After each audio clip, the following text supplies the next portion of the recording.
பாம்புகள் வராமல் இருக்க எதை வீட்டை சுட்டு தெளிக்க வேண்டும்? விடை பூண்டு கலந்த நீர். எந்த கடல் மீன் வாயை திறந்தபடி நீந்தும்?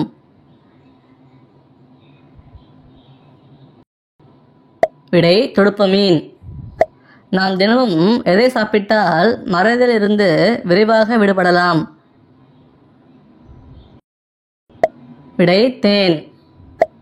5 கண்கள் உடைய பறக்கும் உயிரினம் எது?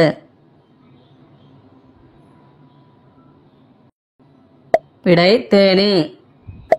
நாக்கின் நுனியில் உணரப்படும் சுவை எது?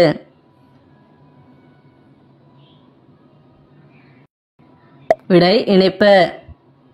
உடலுறவில் ஆண் எப்படி செயல்பட்டால் பெண்களுக்கு மிகவும் பிடிக்கும்? விடை மெதுவாக. பிடிச்சிருந்தா லைக் பண்ணிட்டு சப்ஸ்கிரைப் பண்ணுங்க. தேங்க்யூ.